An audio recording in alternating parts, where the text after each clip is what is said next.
twongere okusabira eggwanga lyaffe Uganda, tetukoowa kulisabiranga ne tukkirize Katonda alitaase mu mbeera gye lirimu.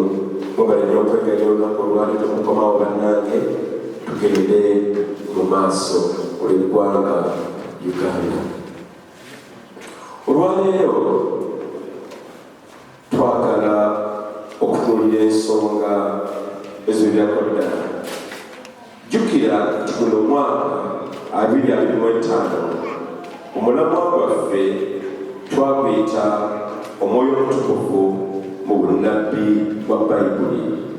Omwoyo omutukuvu mu bunnabbi bwa Bayibuli. Oyinza okuba nga obuuza, yo bunnabbi kitegeeza ki obwa Bayibuli? Kitegeeza bino Mukama byasuubiza okukola era ng'abituukiriza, byeyita mu baddu be nga Isaaya, Yeremiya n'abalala.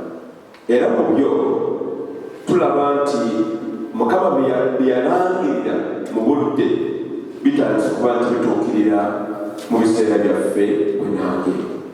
Kankyogere bwe nti tuli mu budde olunaku olwaleero nga tulaba nti Bayibuli n'ebintu Mukama byasuubiza oba byeyogerako mazima kati tubirabirako ddala n'olunaku olwaleero. Tujja kugenda mu maaso tulabe bintu ki ku ebyo Mukama byasuubiza okukola. Era obunnabbi buno Mukama bwe yawandiika buli mu Bayibuli okuva eddala mu lubereberye paka ku nkomero yalo ekiro ky'okubikkulirwa butandise okutuukirizibwa. Njagala kulinnyana obuuza kulinnyana oluganda olina kyolaba obunnabbi obugenda mu maaso oba oli musibe? Muli mubuuza kulinnyana olina kyolaba, kubanga oba tulaba osanga olwaleero n'okuli bwaba amaaso naye ng'ate bingi bigenda mu maaso. Mmanyi bakyabulaba okuba nti neebawo afunye obuzibu negwe nga tomanyi ng'egyobera kulirwano olowooza oliwala nnyo naye nga toliwala. Kati Mukama atuyambe tubeere nga amaaso ag'omwoyo wamu n'amatu ag'omwoyo gagalaba. Mu Bayibuli naddala mu ddagano enkadde bannabbi Isaaya, bannabbi Eriya bwetwalabyeko ennaku zino baalabula bitulaba kakati ebigenda mu maaso.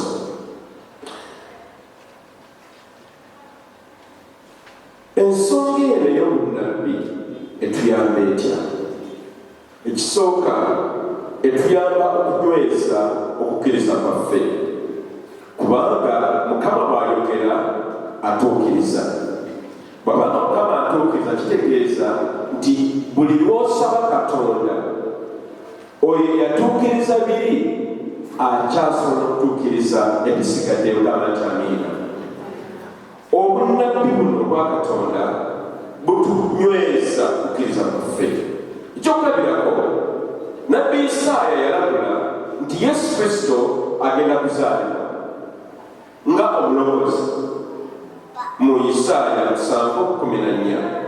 Naye Matayo essuula esookera ddala n'olulwa 22 byasuubiza nabbi Isaaya, Mukama abisa mu Isaaya ebituukirizibwa, Yesu n'azaalibwa. Ekyokubiri, kituyamba okukuuma embeera ennungi bw'oba bulabye obunnabbi buno. Obunnabbi bwa Mukama butuyamba okukuuma empisa oba morality ennungi. Ekitabo kya Mika 6:8 ayogera ku nsonga eno nti kituyamba nnyo okuba nti tunyweza embeera ennungi ez'obwa Katonda. N'ekyokusatu kitugasibamu obunnabbi buno nti kituwa essuubi. Omuntu aba talina ssuubi tosobola kubeerawo. Mukyalwange musawo bw'ati agamba nti abalwadde bonna abeera mu malwaliro bw'abanga waakufa kyasooka okufiirwa essuubi sijja kubeera mulamu. Naye bwe bagamba nnemeddeko Mukama sigenda kufa, abeera mulamu. Mamisono gakibagambye yafuna process sigenda nina ssuubi ojja kubeera mulamu.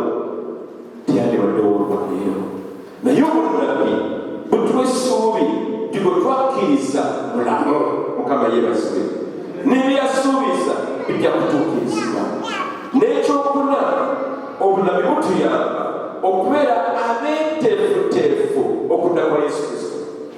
Bannange Yesu anaatera okudda. Mukama yeebazibwe.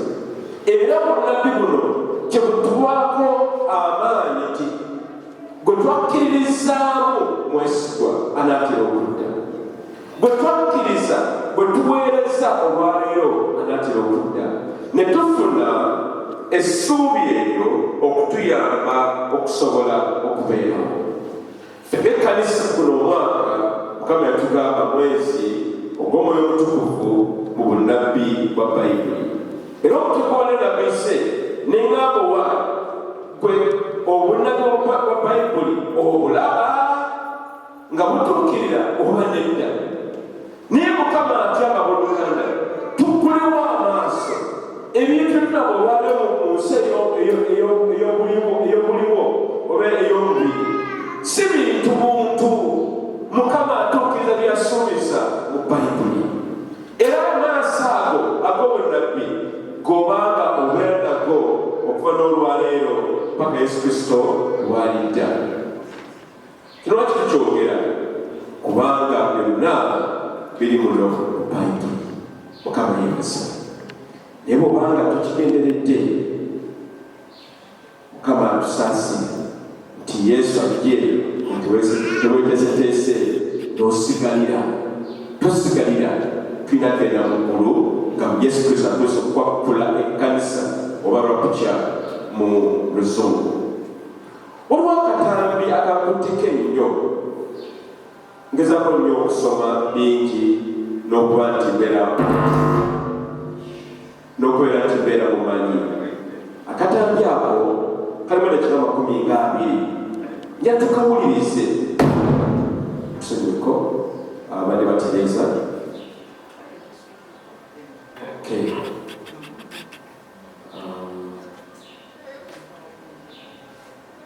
Tuli bulungi sana. Tugenda kawuliriza omusajja oyo yayogera ku bintu byali bingi nnyo nga agezaako okutangaaza biki ebigenda mu maaso mu mawanga ag'ensi eno na biki Bayibuli byasuubiza. N'ayogera atugambe ekitabo kya Matayo 24 obubonero obw'oluvannyuma. Era omusajja ono agenda mu maaso n'atulaga nti betulaba ebigenda mu maaso eby'obufuzi Russia erwana ne Ukraine. Wano mu Africa akatalo gatukiddeko obungi. Oyinza n'okikiriza kino Rwanda yagambye ngakulana ne South Africa.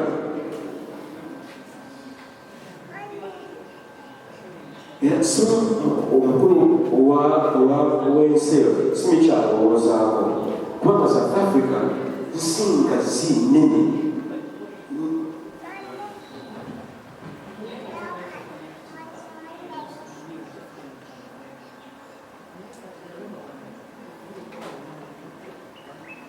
Wewuunya kino byonna bigenda mu maaso. Kale bagambye kino tufunye obuzibu mu South Andorra ne ttiimu zatetyabako babisookinge. Naye muku ebyo tulaba omukulembeze owa America ennaku zino omwami Trump. Omwami oyo kkiriza kyemmanyi. Era omusajja oyo bwe yali nga anoonya akalulu mu America yabagamba njagala America eteekunamwa okuba Katonda kubanga ensi bajjajja baayo Washington n'abalala bagirimu baali bakkiriza gwe musingi kwe yazimbibwa. Era y'ensonga lwaki ensi America zezimu ku nsi ezisinga okubeera n'abaminisani bangi nnyo okusinga amawanga amalala gonna. Naye ate bano bajja okufuga ensi ba Barack Obama kyanaku nnyo mu gavumenti naffe ne ba Biden. Ensi ne bagiwabya ne bagyetera ebisiyaga okugyamu embuto obubbi enjaga obulyake byonna ebyo. Naye n'abagamba mu mpongolulu ensi yaffe tugiseeyo eri Obwakatonda. Kati omusajja ono Trump yandibeera ekifaananyi eky'omusajja Cyrus mu Bayibuli. Cyrus mu Isaaya 5 y'olusooka ayogerebwako eyayamba ennyo ensi eya Isirayiri okuba nti bava mu ggwanga nsi. Omusajja ono Cyrus tetumanyi bayagala okulobadde oba bali bakusabuusa balina ne twakamubuusa ku lunaku olwaleero, naye Mukama yamukozesa okukyusa eggwanga. Era mu Bayibuli olw'omusajja gwetali Nebukadneeza naye naye yaliwo atyo. Mukama yamukozesa okukyusa embeera ensi gye yalimu. Naye olwaleero omusajja Trump ebigambo byayogera n'ebintu byakola byandiba nga bituukiriza obunnabbi bwa Katonda. Ebimu ku byo kwe kuba nti mu 2017 yalangirira nti Yerusaalemi kye kibuga ekikulu eky'Isirayiri. Mukirabange ekirabo ky'okuzannya naye nga mazima gali nti abakulembeze bangi mu Amerika n'amawanga amalala tebalaba Yerusaalemi nga ekibuga ekikulu ekya Isirayiri. Era ensiitano nene nnyo era ekibuga ekya Isirayiri. Naye omusajja ono Trump yagambye kino ekibuga ekikulu nga Babuli bwegamba ekibuga ekikulu ekya Isirayiri.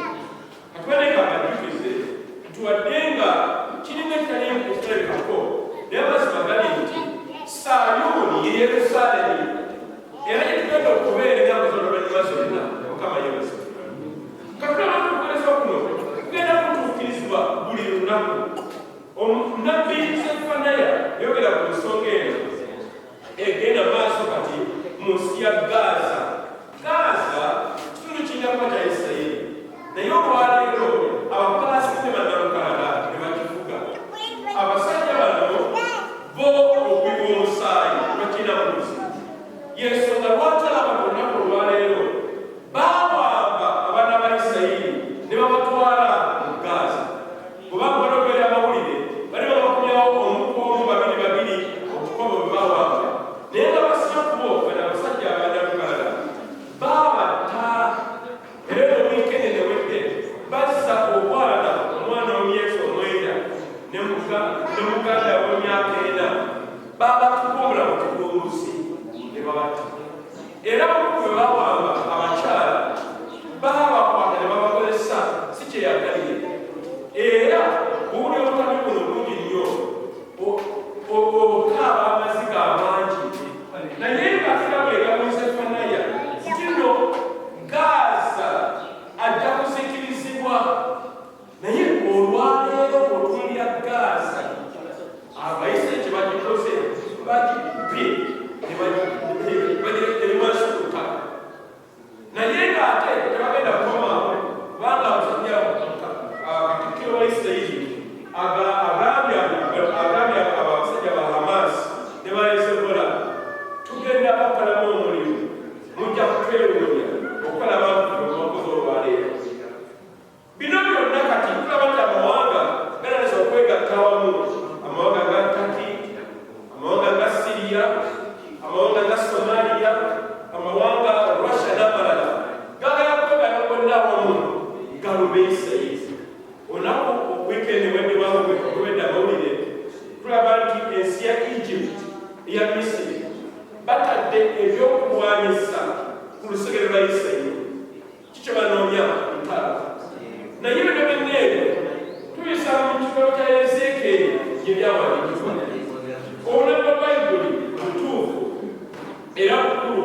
Mukama atuyambe nange tubeera tutwalana bukulu nnyo. Kino katugere bwenti nti twalokoka Mukama tumwebaze olw'ekyo.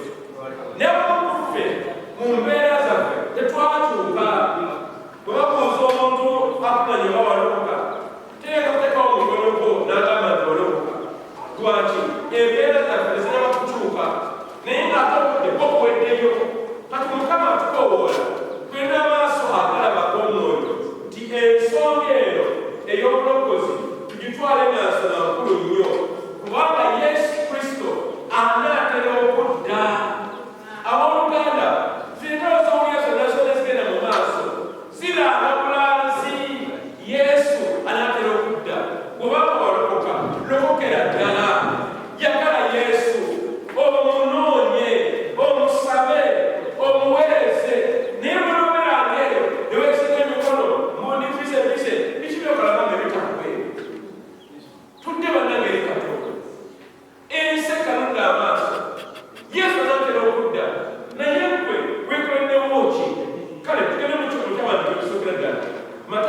Munya olunyiriri lw'omukaaga n'omunaana bibaddewo Uganda. Mukama atwebulira abasazi bavuddeko esipinti ziriiko byogaleza kanisa zifiyeta kanisa kujja kuyiga ebayibuliro n'ebyawandiikibwa. Matayo 24 essuula ey'omukaaga essuula ya 24 ennyiri y'omukaaga twafuna olunyiriri olunaana bayibuli twegamba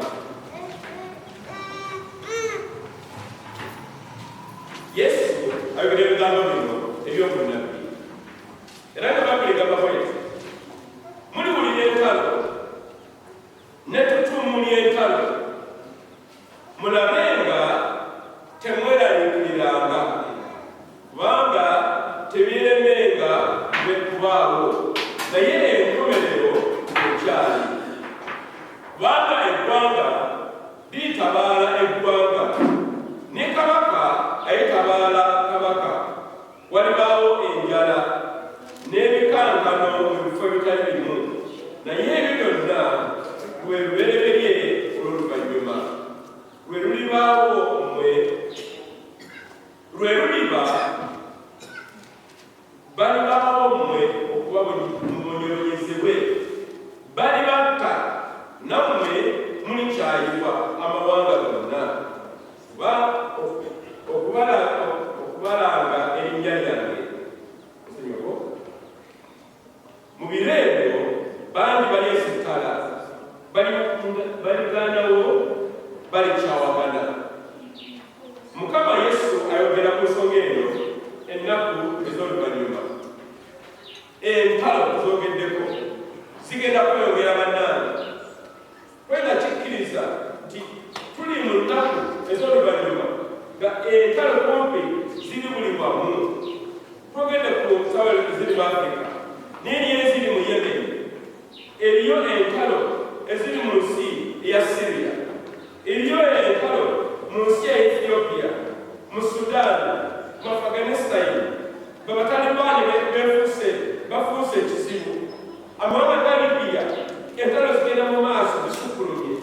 Ensi y'amafuto nayo entalo zitiridde obungi. Buno omwezi ogujja bulwera okubeerawo oluvunaano lw'abasabi b'Abafrika olina okubeera mu nsi y'amafuto Mozambique n'Amadegenda. Naye olw'olutalo lutiridde obungi okungana balugyeyo n'olussa mu Nairobi ntalo mundu. Era ennaku zino amawanga mangi bajeti zaabwe oba ensimbi zebateeka ku byokulwanyisa zisingira ddala ensimbi zebateeka mu byobujjanjabi oba ebirime. Mu mawanga gonna kiki banoonya ntalo na kulwana n'ebintu byonna ebyo byalagulwako nga Yesu Kristo akyali mu nsi mu budde bwe. Naye olwaleero ebintu bino bina bigenda bikola ki? Bituukirizibwa. Kati tugwanne gwe nange okubeera abakazi n'abasajja abatambulira mu nsi ey'omwoyo. Luka 21:28 Bayibuli bwe tugegamba. Naye ebigambo ebyo bwe bitandikanga okubaawo mutunulenga waggulu muyimusenga emitwe gyammwe kubanga okununulibwa kwammwe kunaatera okutuuka. Gamba nti amiina. Gamba nti amiina. Tuzo n'engalo zetulaba emirimu ne kibula ensete ne zeesiba abalwadde ne beeyongerako bino byonna bitategeeza mu ggwanga Uganda n'amawanga amalala gonna. Tuyimusa amaaso gaffe eri Katonda. Era ennaku zino bw'oteeka amaaso ku byokagga by'olina oba okagudde. Zino emmotoka ziriggwawo, amayumba galiggwawo,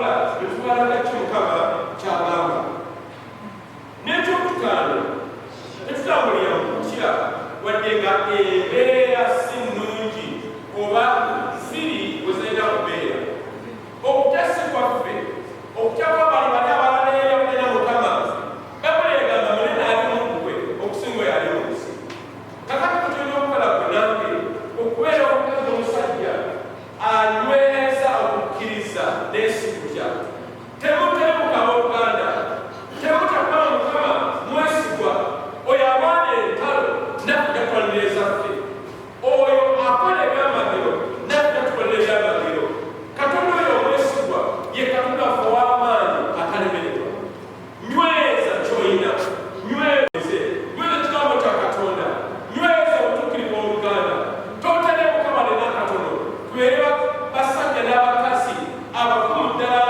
ng'ejjinja kuba mukama katonda waffe mwesigwa era w'amaanyi ensi etulimu bangi bo bateremusi baweddemu naye si ffe tuli baana ba katonda tunyweze ekyo mukama kyagala tunyweze n'ekyomukaaga guno omwaka gwa bunnabbi bingi bigenda kubeerawo mu maaso bw'obanga waleka kumala budde olina kitengejja bijja kubeera bwe bityo naye wanga oleka kuwa omukama ekitiibwa nga oleka obeere kuno oteekwa tugende mu ggulu tunyweze bunnabbi bwa katonda bantu bangi badambi bangi bakkiriza nti tuli mu budde obunnabbi bwa katonda bugenda butuukirizibwa nga bwe kyasuubizibwa mu kitabo kya Amosi 3:7 kabeegamba nti mukama katonda taliiko kyakola wabula nga kibikkulidde abaddu be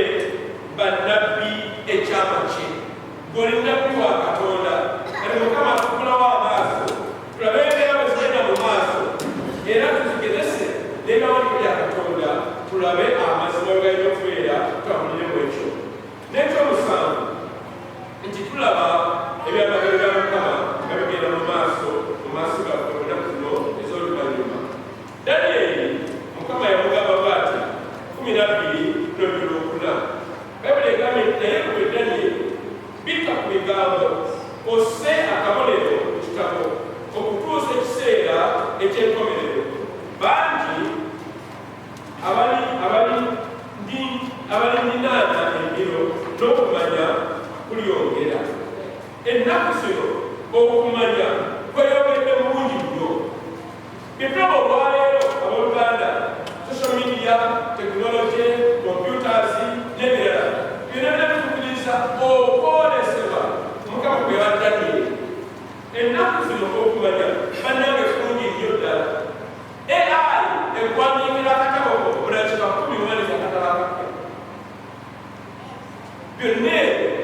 tunyweze Mukama katugamba tunyweze obutuukirivu bwaffe tosagaasagana oluganda totya wadde n'akatono naye kkiriza Katonda oyo aleka obunnabbi nawe ekigambo kye ate era n'abutuukiriza bwe bakkiriza y'oyo Katonda wa Ibulayimu Mukama yeebazibwe Katonda wa Isaaka ne Yakobo gwe bakkiriza mwesigwa era yakalukogero luno ajja tumazisaako bulungi bw'obeera nga naawe olwedde era oluganda tubeera mu kusagaasagana oba okutya tunywere mu kigambo ky'obwa Katonda era ekigambo ekyo mazima ddala kijja kubanga kituukirizibwa kamalirize bwekyo nti oli mu budde olwaleero obw'enjawulo ennyo okuva ku byonna bonna wali badde mu byafaayo by'eggwanga abamawanga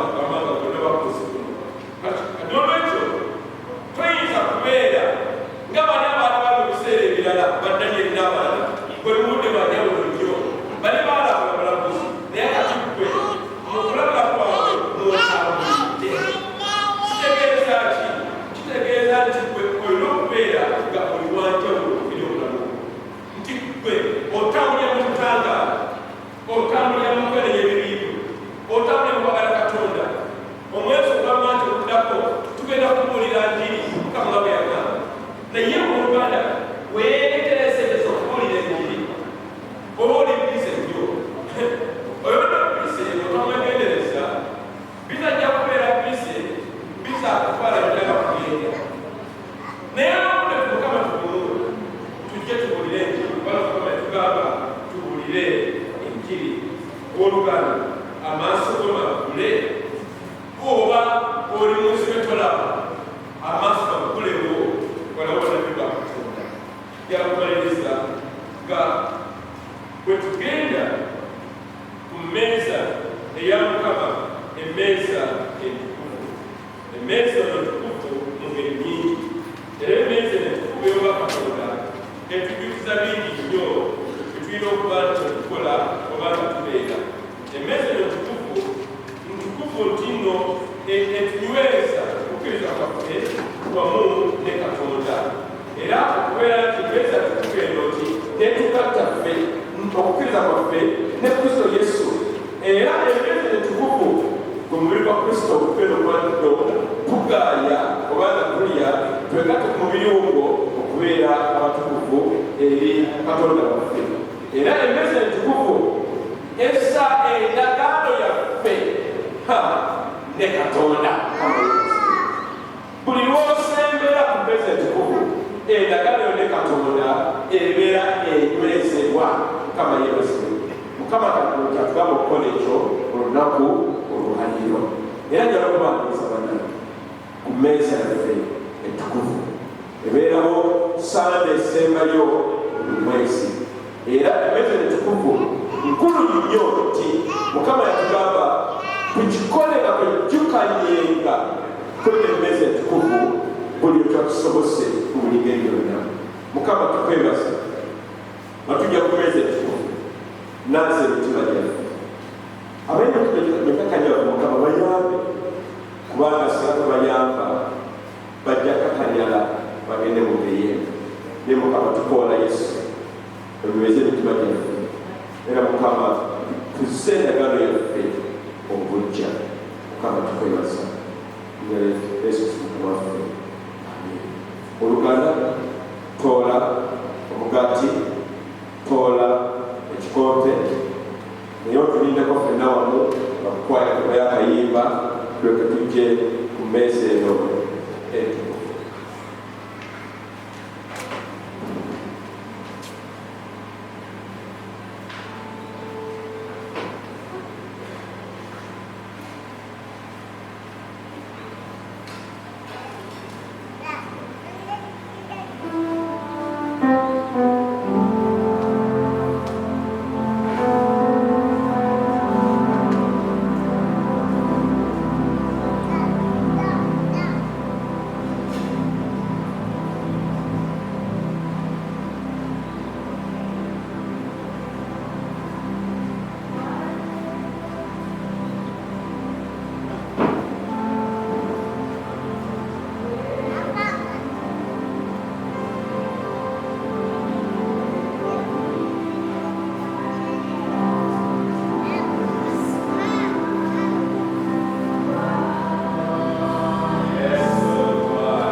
Bayibuli mu Matayo 26 olunyiri lwa 26 bwe baali balya Yesu n'addirawo omugaati n'akusabira omukisa n'agumenyamu n'agamba nti abayigirizwa be n'abagamba nti mutoole mulye kubanga guno omubiri gwange.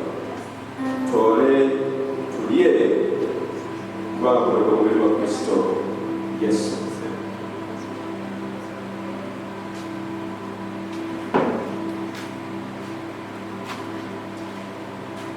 Bw'atyo n'asitula ekikombe ne yeebaza Katonda n'abawa ng'agamba nti munyweku kino mwenna kubanga guno omusaayi gwange ogw'endagaano okuyiika ku lw'abantu abangi olw'okusenyiwa ebibi.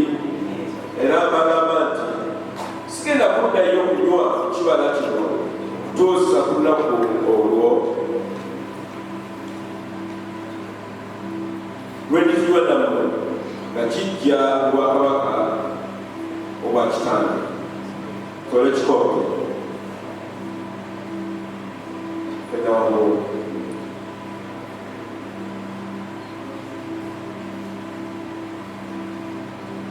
yakusabiriza ku maaso go. Weebaze Katonda yatuweereza omwana we Yesu Kristo n'atufira ku musalaba e Golgotha, yakubibwa mubiri gwonna ne gumenyekamenyeka, era omusaayi gwe ne guyiika ttaka ku lwange ne ku lulwo okusonyiwa ebibi. Yimusa eddoboozi oluganda lwebaza Katonda kubanga singa tegwali musaayi wandibulidde ddala ddala. Singa Yesu Kristo teyafa tewandifunye bulokozi. Juliza ku maaso g'Oluganda. Mukama omwebaze, mwebaze Yesu,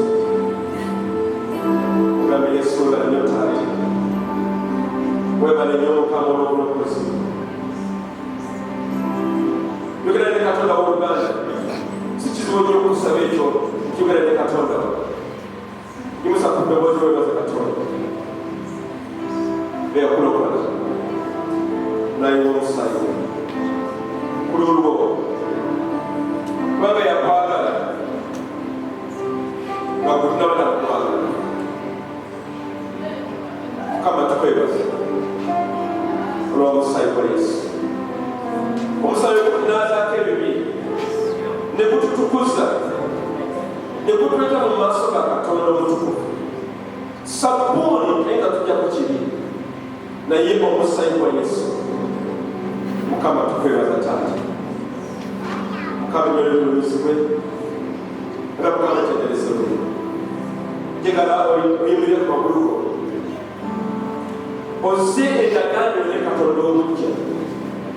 Tuli mu nnaku ez'oluvannyuma nga ebyawandiikibwa n'obunabi bwa Katonda butuukirizibwa. Njagala Katonda Mukama olwaleero ne nzira gy'olirate era n'endagaano yange naawe nyiza obujja, naaweereza nako wekka, naasinsa nako wekka, naakwagalanga, naakugonderanga. Mukama endagaano yange naawe olwaleero njiza obujja nati genda maaso oluganda wose rebosa genda maaso oluganda wose obulamu bwo oluganda genda maaso wose. Mukama gabe endagaano enyiza obujja, endagaano enyiza obujja. Mukama mugamba akuyambe endagaano emati kugiza obujja. Lasha tomubyokwogera endagaano nekotegiza obujja.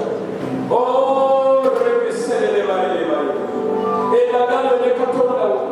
Mukama agaberegezibwa obujja nati obeere ekitondo ekijja, obeere omunywevu mu Kristo Yesu, obeere ekitangaaza mu nnaku ez'oluvannyuma, mweneeze ebintu ekizikiza, obeere essuubi eri abatalina essuubi. Shwakamasaba batene mayere Maria, e la gara di Soggiorga, o Rege Messene di Maria Casaya, Ramaga Satana Ramai, Ramaga Satani Maya, o Ricas. Masna Sabiruayo, Yagara, Ogabe Katonda, Yesu, Yamati Kunokona,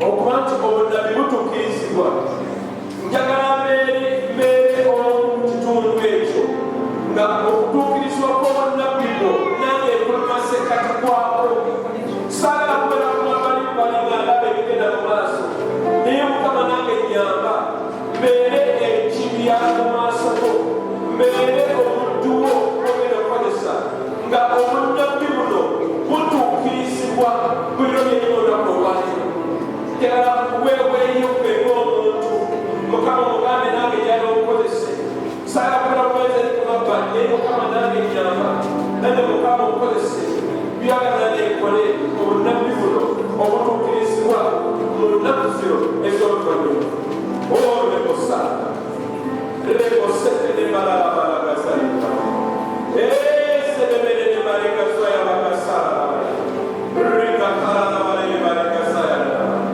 rikaswaya bakasaba bakabene balene orekeserero oribasana kaligosekolokuseka Mukama n'obulungi nkwebaza olw'ekigambo kikirwaleero okubeera nekikigwanidde okubeera n'amaaso ag'omwoyo agalaba obunnabbi obutuukirizibwa mu nnaku ez'oluvannyuma okubeera n'amatu agawulira n'omutima okutegeera nti Mukama Katonda atuukiriza ebyo byasuubiza emyaka emingi ennyo mu bannabbi abangi ennyo mu ndagaano enkadde era Mukama atusaba nti tufeere ekkanisa otuyambe ali Mukama tuleke okubeera omumeeza awo abamala obudde nga tunakutumizibwe tuti naye Mukama tuyambe tubeere awo ku abo abagenda kutuukiriza bino byonna ebigenda mu maaso era Mukama ng'ekkanisa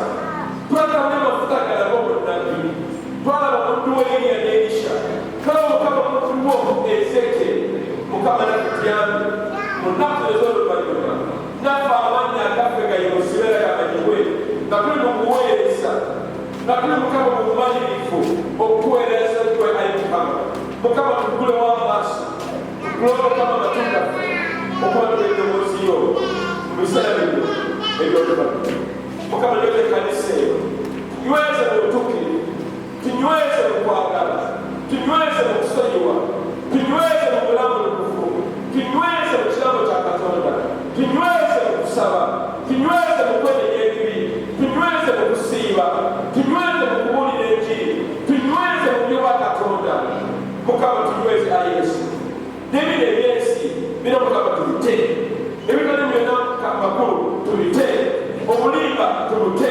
obukuusa tubute obubbi tubute obwenzi tubute naye Mukama tunyweze obutuukirivu obwa Katonda Mukama tukwebaza